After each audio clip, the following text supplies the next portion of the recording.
नमस्कार दोस्तों, मैं अर्जुन ढाका। आप देख रहे हैं स्टडी विद अर्जुन ढाका। चलिए शुरू करते हैं। अध्याय नंबर 5 अधिगम। प्रश्न नंबर 1, मोटिवेशन किस भाषा का शब्द है? अ अंग्रेजी, ब फारसी, स लैटिन, द कोई नहीं। मोटिवेशन किस भाषा का शब्द है? तो मोटिवेशन अंग्रेजी भाषा का शब्द है। प्रश्न नंबर 2, मोटिवेशन किस शब्द की भाषा के शब्द से बना है? तो मोटिवेशन लैटिन भाषा की मूवर से बना है, जिसका संदर्भ क्रियाकलाप की गति से है। प्रश्न नंबर 3,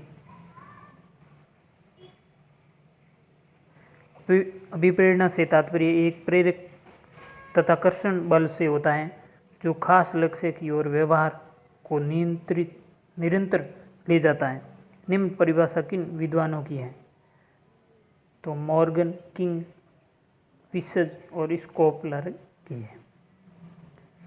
प्रश्न नंबर 4, मनोविज्ञान में हमें लोग अभिप्रेरण को एक काल्पनिक आंतरिक प्रक्रिया के रूप में परिभाषित करते जो व्यवहार करने के लिए शक्ति प्रदान करता है, जो खास लक्ष्य की ओर व्यवहार को निरंतर ले जाता है। निम्न परिभाषा है तो बेरोन, बर्न व कैंटोविज की है। प्रश्न नंबर 5, अभिप्रेरणात्मक चक्र को मुख्यतः कितने तत्वों में बांटा गया है? तो मुख्यतः तीन तत्वों में बांटा गया है। आवश्यकता, प्रणोद, प्रोत्साहन या लक्ष्य। प्रश्न नंबर 6, भूख प्यास आदि है। तो भूख प्यास आदि प्रणोद है।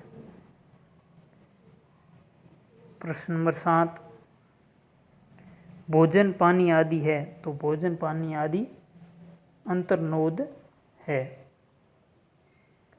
प्रोत्साहन या लक्ष्य कितने प्रकार के होते हैं? प्रोत्साहन व लक्ष्य कितने प्रकार के होते हैं? 2 प्रकार के, धनात्मक लक्ष्य और ऋणात्मक लक्ष्य, जिनसे व्यक्ति दूर रहना चाहता है। दंड, आंखों पर सीधी रोशनी आदि ऋणात्मक लक्ष्य है, तथा जिसे व्यक्ति प्राप्त करना चाहता है, भोजन, पानी, लैंगिक क्रिया आदि धनात्मक प्रोत्साहन या लक्ष्य है।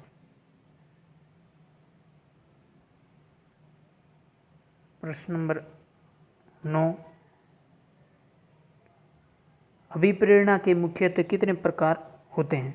तो सामान्यतः अभिप्रेरणा के 2 प्रकार होते हैं, जैविक अभिप्रेरण और मनोसामाजिक यानी फिजिकल साइकोसोशियल। जैविक अभिप्रेरण यानी बायोलॉजिकल, भूख, प्यास, नींद, काम, यौन। और मनोसामाजिक, संबंधन, शक्ति, उपलब्धि अभिप्रेरण, ये मनोसामाजिक अभिप्रेरण है। प्रश्न नंबर 10, भूख का स्थानीय उद्दीपक सिद्धांत क्या है? जब अमावस्या खाली होता है तो उसमें संकुचन तेजी से होता है, फलस्वरूप व्यक्ति को पेट में दर्द महसूस होता है और इसके साथ ही भूख का अनुभव होता है। इस तरह के दर्द को भूख दर्द भी कहा जाता है। एनोरेक्सिया नर्वोसा तथा बुलिमिया नर्वोसा क्या है? ये पिछली बार रीट लेवल 2 में आया था। ये दोनों खाने से संबंधित 2 विकृतियां हैं। एनोरेक्सिया नर्वोसा एक ऐसी विकृति है जिसमें व्यक्ति में मोटा हो जाने का असंगत डर बना होता है, फलतः वह खाना लगभग बंद कर देता है। बुलिमिया नर्वोसा, इसमें व्यक्ति में बार बार खाने की असाधारण इच्छा होती है, जिसके कारण वह बहुत ही अधिक खाता है और इसका शरीर वजन जरूरत से ज़्यादा बढ़ जाता है।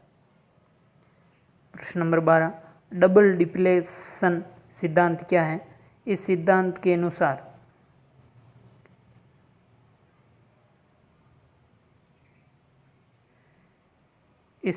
अनुसार प्यास 2 शारीरिक क्रियाओं का परिणाम है। कोशिकाओं में पानी की कमी, रक्त की मात्रा में कमी हो जाना। प्रश्न नंबर 13, आवश्यकता पदानुक्रम सिद्धांत किसने दिया? तो इब्राहिम एस मैस्लो ने। किस सिद्धांत को आत्म सिद्धि का सिद्धांत भी कहा जाता है? तो आवश्यकता पदानुक्रम सिद्धांत को आत्म सिद्धि सिद्धांत भी कहा जाता है। मैस्लो में आवश्यकता पदानुक्रम सिद्धांत में कितने पद बताएं? तो 5 पद बताएं। पहला है शारीरिक क्रिया या शारीरिक क्रियात्मक, दूसरा सुरक्षा की आवश्यकता, तीसरा स्नेह प्रेम आत्मीयता की आवश्यकता, चौथा सम्मान की आवश्यकता, पांचवा आत्म सिद्धि की आवश्यकता। यह एक मॉडल पिरामिड के रूप में दिया है। धन्यवाद दोस्तों। आपको ये वीडियो कैसे लगा ना कमेंट बॉक्स में